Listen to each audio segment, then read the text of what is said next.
Relationships, basically entire breakdowns of all. Hey, thanks. Good, huh? Good job.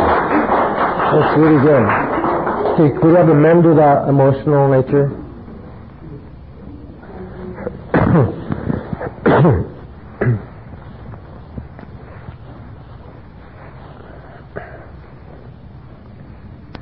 feel like this is done by the second grade compared to that one.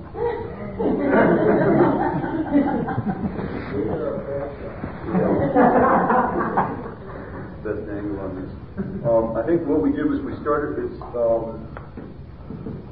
how good are we at controlling our emotional natures, and we started off, it seemed like, with today, and kind of digressed or kind of like moved into years ago and drinking and drugs, and so it covers all territory. And we started with anger, and we couldn't control that very well. Out of anger, all sorts of things came. Let's see. Anger, resentment, jealousy, shame, guilt, envy, suicide, child abuse, moodiness, spitefulness, violence, abuse, all sorts of health issues, stress, depression. And one of the first things that was stated was that anger is a cover for fear, and so you're in a fearful area that you can't control when you're in that anger area. We had rage, loss of control, and then that went into all of the things that might be said, which started out with "fuck you," "I don't give a damn," "I hate you," "I never want to see you again," "I'm leaving," or "get the hell out," and then "you've been replaced."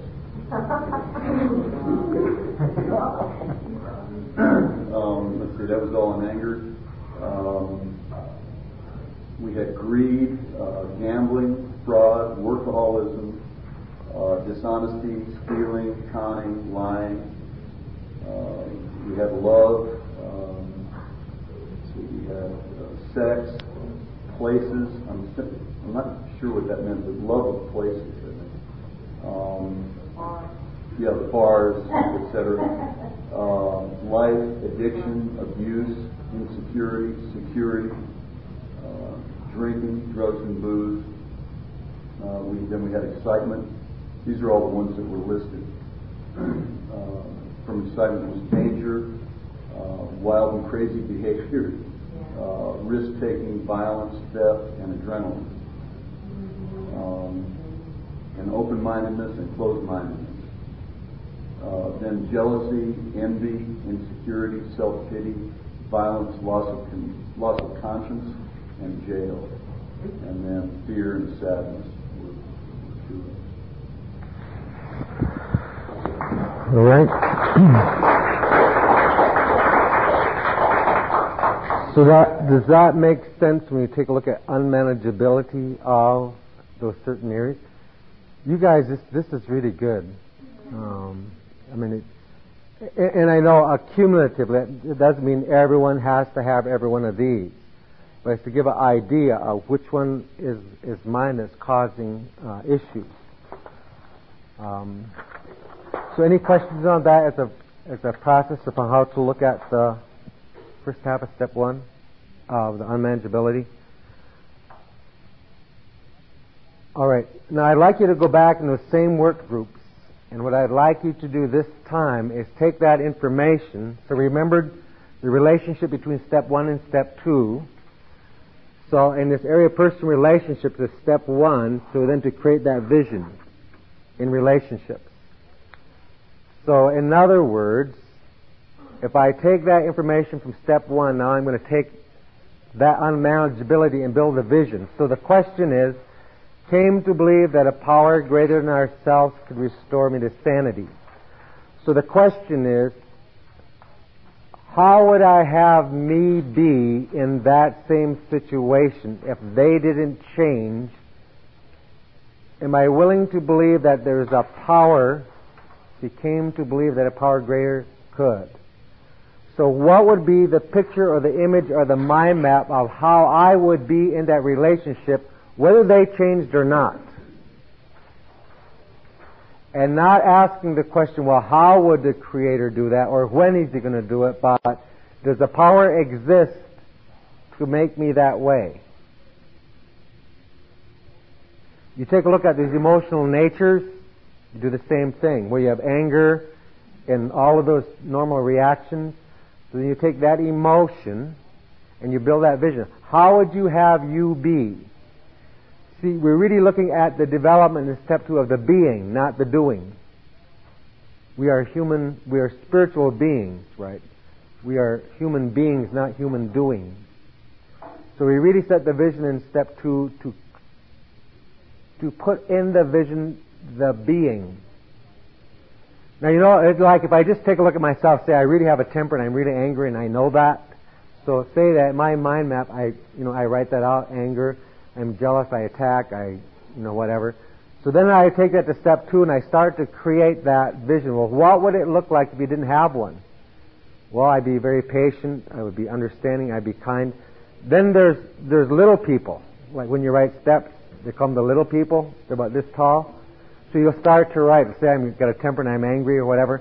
So I'll start to write, well, I could see if it was working, I'd be very, very patient and I'd be tolerant. That's when the little people come. They hop up and they tug on your ear and they say, who are you trying to shit? Patient, yeah, right. See? So you got to kind of snap the little people off. Right? So all of step 2 is done outside of the current belief system. This is very, very important. All of step 2 is always done outside of the current belief system. It's in the land of impossibilities, beyond what you can any way ever possibly see through the world's greatest whatever. So it's all done out here. It's beyond your belief system. So all of step 2 work is done beyond the belief system. So came to believe that a power greater than myself could, say I was an angry person, temper, make me gentle, kind, loving, be patient. So very often when you build it, you have to snap off the little people, right? Because they whisper in your ear, you trying to shit, right? You be patient, kind, tolerant, right? You've been this way for 40 years. But do not get trapped by the question, how is it going to happen? You don't worry about that. Or when is that one going to happen? Right? So I want you to take those back into the same groups. Yes. And just to build that vision, so what you'll end up doing is creating that vision in those 2 areas that we're using, for example, personal relationships, emotional nature, and build those mind map visions for step 2. Yes? I was going to ask, how does this relate to, like the same and sound ideal and the Well, when you get the relationship, if I'm seeing your question right, let's just say...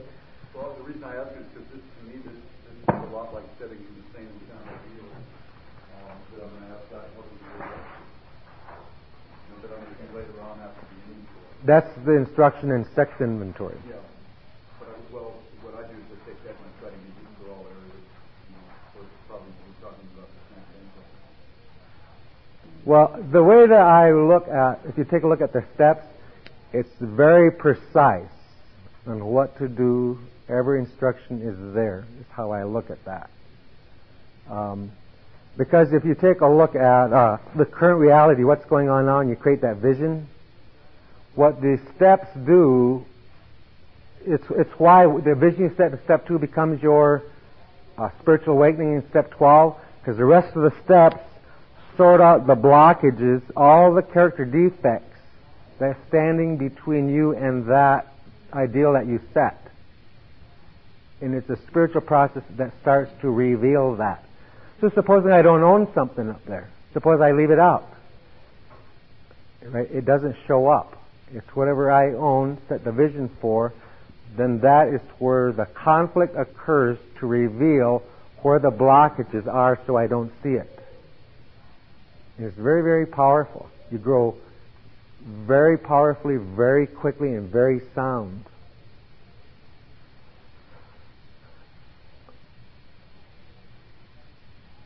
It's a conflict guiding system, right? This is a conflict. The Creator made a system of harmony, so it's a system of conflict through the steps that gives you the harmony. It will show you the blockages. You leave it out and don't own it, you're not going to see it. Right? You cannot fix that which you don't admit is broke. It's like you can't give away what you don't have. It's said a number of different ways. So if you could go back into your same work groups and create that vision of step 2. If you need to take those sheets with you, feel free to take. Now, we also know that the principle for step 2 is hope. So the principle for step 1 is honesty. Be honest. Recognize, acknowledge. Recognize, acknowledge. That whatever is going on, this is me that's going on. So what you would have when you finish step 1 and 2, you'd have these 9 areas in step 1. Then you take that and you create these 9 areas of the vision in step 2, just like you did. You just did 2 of them. Now, why is it that it turns out to be the principle of hope? So we want to explain that very quickly. The creative subconscious has 2 other functions. One of its second functions is to solve and to resolve problems. That's one of its functions. Anytime I give it a problem, it has to go solve it. And the third function it has is to turn on my drive or the energy system. So I have, every time I give my mind a problem, it turns on an energy system to solve that problem.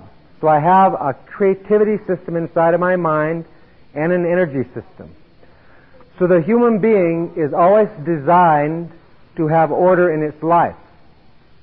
Order in the life means that whatever I picture in here, I see it outside. So let's just say that I was born with my fingers together, and that's the way I was born. Then one morning I wake up and the alarm clock goes off, and I reach off and shut the alarm clock off, and I'm going, "Ugh." That's when I notice it, see? In my mind, my fingers are supposed to be together, and they're apart. So our energy system kicks on, and I have to go and restore it back to order. Whew, now I have order in my life. See? So it's always working to restore order. So let's say I live in this house for 50 years. Let's say I live in it for 15 years.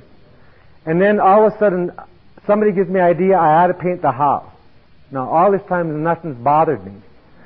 So what they do is, through my senses, I start to paint a picture inside of my house of what would that house look like if it was painted. So over a period of time, I will create a new vision inside of my mind of this house, and it's going to be blue, and it's going to have white trim, and it's going to be a picket fence. So I get the idea in my mind of the end result. So I create inside of myself a vision. Now what happens, as soon as I get that vision inside, say I come driving up to the house one day, and I pull in the driveway or whatever, and I look at it, and I go, Jesus, look at that wreck. Who could live in such a thing? The paint's peeling, and even the boards are cracked. So what happens is when I put the vision in, then I become discontent with the old. All of a sudden I notice where it's broke, so it's a conflict system kicks in.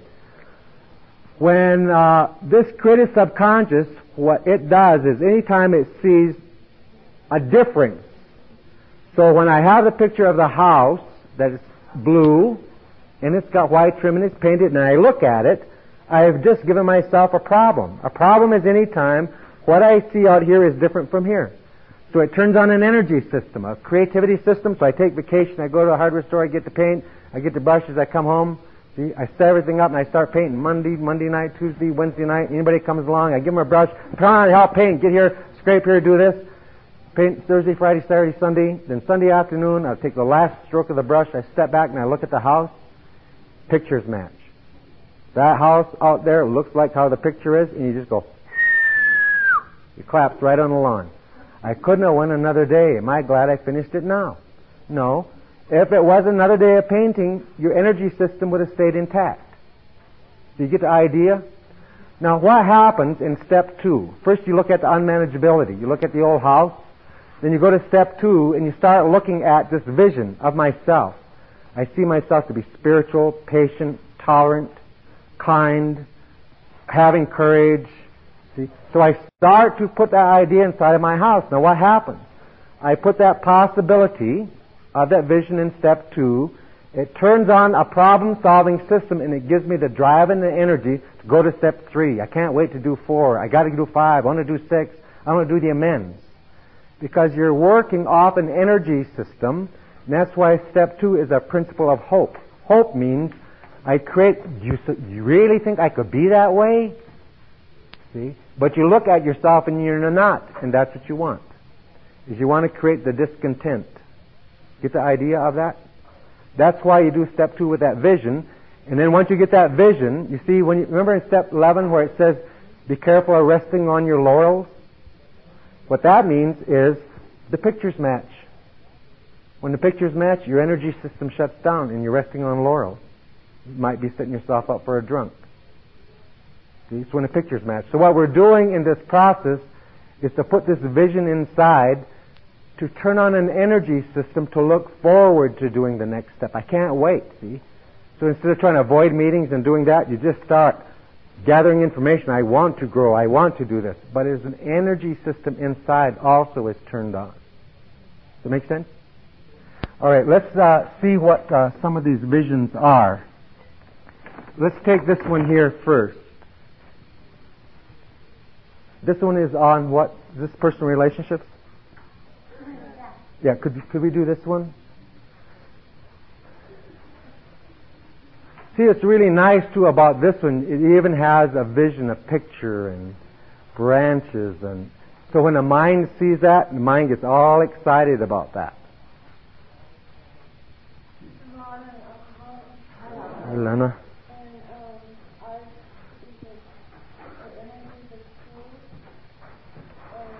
And it has roots in the river and flowers. And some of the things that are freedom, harmony, laughter, wisdom, serenity, balance, love, joy, caring, purpose. And here's integration, connectedness, selflessness, purpose, fearlessness, growth, intuition, dreams, financial security, and goes down into the root spiritual growth and our mother, the earth.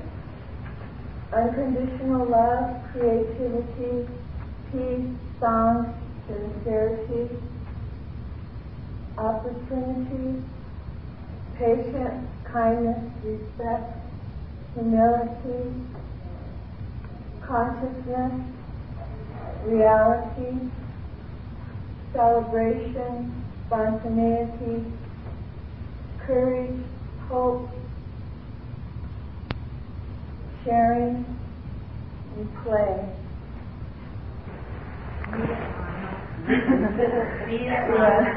I have an affirmation. Good. I celebrate my life. I am a courageous, strong, connected, worthy woman. Joyfully, abundantly, sharing my gifts from the Creator. All right. Now, see, you take those hard statements like that. That's how affirmations also work. Because when you say that with that emotion, I see myself as a strong woman, whatever, and when you feel that going in, you create that new image, and it turns on an energy system. That's just an excellent, excellent way to look at that step. If you say that every day, it turns on more energy and more energy and more energy. See? And it just continues to drive always for that picture. Now remember we talked about the medicine wheel teachings that says there are two worlds that exist. Seen world, unseen world. Both are run by a set of principal laws and values. If I design my being or conduct my thinking in harmony with those principal laws and values, there's certain results I will see in my life. So if I develop my being, serenity, wisdom, caring, humor, spontaneity, that's it. You see, so as we go through the rest of the steps, it removes those blockages, and all of a sudden you come out to see that's who you were all along. Then this is the one that drives. So the creative subconscious, as you develop that picture, it maintains sanity. You must be like that new picture. So anytime you act dishonest, tension will occur in your system. And it'll correct for the mistakes to get you back to be honest. If you don't care, see, it'll correct so you're just naturally caring.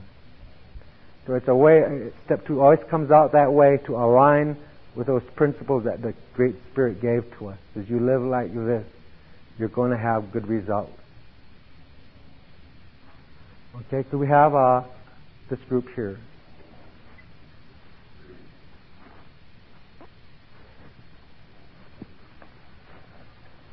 My name's Bruce. I'm an alcoholic. Good. With the thought that we had created all these problems, and most of these subjects have got the problems because of what we did, and that we must change our thoughts, and that to grow spiritually we must grow downwards inside ourselves and cut some of these off. We created a circle with a vision, a wheel with a vision of self-restore, and addressed the subjects of peace, action, love, freedom, realistic self-appraisal, tolerance, patience, respect, honesty, in harmony with creation, getting on good terms with work instead of on bad terms as before, feeling good with ourselves, being honest with the feelings when we feel bad, not hiding. Creativity, being spiritually aware, dependent and true friendship with dependence, sharing, having a good God relationship, and again being able to change and having the willingness to change. And most important, the lack of self, addressing our ego, trying to get rid of our ego. Happiness, forgiveness, and finally trying to have decent morals. And that's as far as we got. It's not easy. Thank you very much. All right. And sometimes step 2 is not easy because we're not used to thinking that way. But that's why it's good you do it in a group level. Those associations start to help us see. Because you really want to do a good job in step 2 so you don't cheat yourself in step 12. As long as you can do the work, what the hell? Go for it all. Not just a little bit. Don't cut yourself short. Because then you have to wait another whole 4 cycles to see for it to happen. Okay, can we get the next group?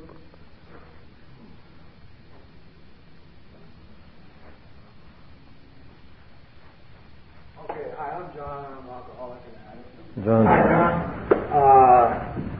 What we have here is a counterpart to this tree. 2, you gotta have 2 in the middle. So, what we were trying to illustrate is to take these emotions right here, that were negative, so to speak, of the anger and the love and the fear and the greed, is below the line of Mother Earth. And in that planting of these emotions, it took a long time for us to come with that vision. It took a big transition, a lot of tears, a lot of sweat that went into Mother Earth and started nourishing through this tree that blossomed. And up through these roots came spiritual growth. And this tree started developing and blossoming and acknowledging the higher power. And what we have is patience, tolerance, control, anger, unconditional love, serenity, strength, honesty, healing, passion, compassion, understanding, contentment, acceptance, sharing, and caring. And in this process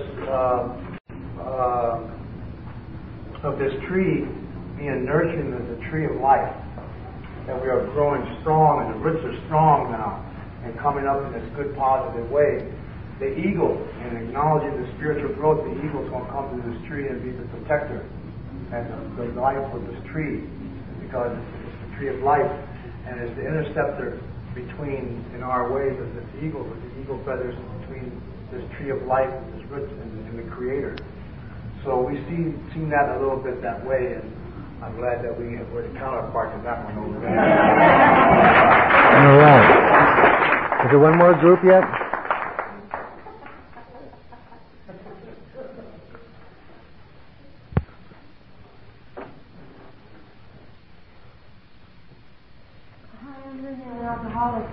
Nay. First of all, this is really beautiful. Thank you. It really helped me.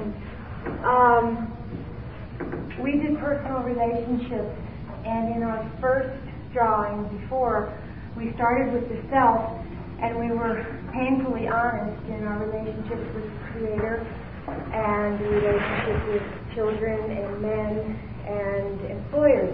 And we thanked the men's group for showing us one that we forgot, which was friends.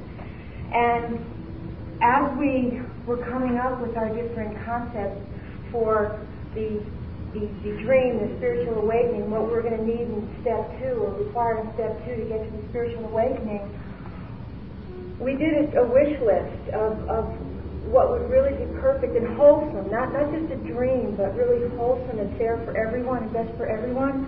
And again, we started with the Creator. So what was very important was conscious contact with the Creator. We really had a need for that. Oneness, we wanted the Creator to reveal Himself or Herself to us. We wanted total faith and total trust. We wanted God to be first, God in all areas of our life, and even in the worst of situations, to have complete dependence and alliance. And that, of course, is going to flush into all the others, into our men relationships and self and children and friends. With men we did last. Then we went to self. And we want self-forgiveness, nurturing. We want acceptance of our body and the aging process, of our feelings, of our genders. Many women, we all brought this up at the table. It wasn't like the greatest news in the world for my dad when he found out that he had a girl. And I think a lot of women had that experience. So we got real honest with that and talked about accepting our gender. And then, which is different, our sexuality. We want to take personal responsibility for taking actions, not just dreams, not just having dreams, but taking actions about dreams we have, turning them into goals, which is what the whole concept of this exercise is as we took it. Living in reality, procrastinating, and follow up on commitments to ourselves.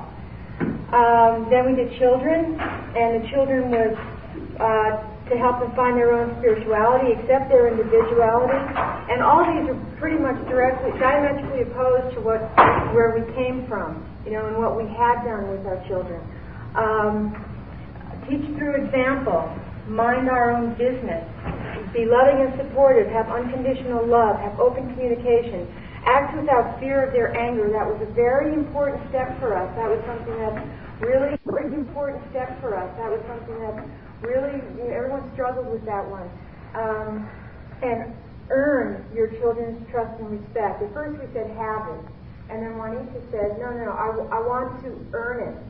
It was tough because we said, no, this is a dream, this is a perfect world. But in a perfect world, we have to earn it. And that's one thing that we just talked about while we were listening to everyone. The struggles and the conflicts and the corrections. We're just sitting there, isn't it going to be great when we have all these things? And then we went, wait a minute, we're at step 2, and this is going to be at step 12. This is going to be a hell of a walk.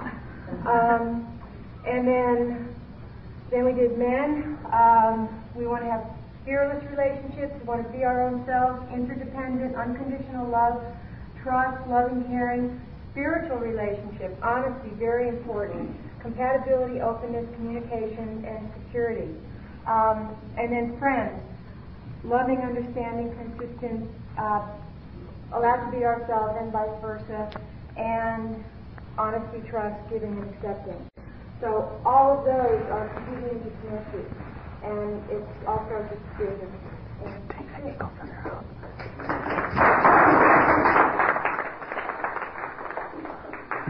So once you get this work done, to take step 2, one needs to ask himself this question.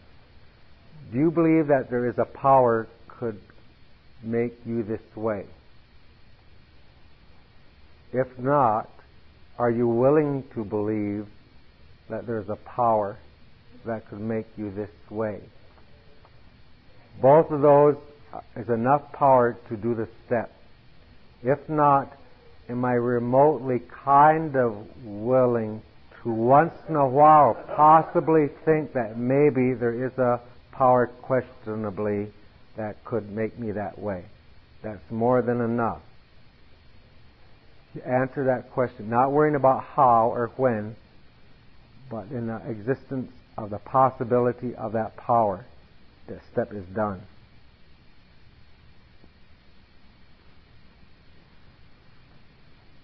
Does that make sense? See, so as you put that in, your energy system also kicks on, and you just see. It's like once you see that, I mean, just to say that this was someone's step, it's like you don't hesitate to take step 3. You go reading a big book and do what you need to do. You look forward to the possibility. See, I don't believe that the Creator made a set of steps to have them done by fear. But when we can see that whole picture, but you can see for the most part they all line up to those principles. There's no other place to line up to. And we start to become principled people instead of fear-based systems, then we don't react or act. And then we start to see our point of view of the world changes. Because if you take a look at the human being and how it sees reality, if this is a human being, whatever that is, and let's just say this represents reality. See, there's this little concept that says what you see is what you get. So we really don't see, what we really see in reality is not with our senses. I have inside of my mind a projector, a camera. That is my truth, my belief system, my habits, attitudes, expectations. And I will project out to the world, and that becomes my reality. See, I will see in you what I see in you. So I could see good in you, and that's what I would see. Somebody else would look at the same one, that's an asshole. Now who's right? Both. Right? It's what you see, it's what you get. These senses here, they merely, very selectively gather information, and it will filter out any information that would make you look crazy for thinking what you're thinking. Because the mind is designed, you see, to always make sure I'm not the nut. I know why you're the way you are. See? So my mind is designed to always make sure I'm not crazy for thinking what I'm thinking. But as you go through the steps, you set the vision of the possibility, then you start to change the projection. You start to change the reality, and then all of a sudden, you see, it's sort of like people who really are judgmental to others, by the law, you can guarantee you are judgmental to yourself. You're really critical with yourself. So if you want to work on the issue of being judgmental to others, you want to quit that, just work on quit being judgmental to you. Lighten up on yourself. Allow yourself to make mistakes.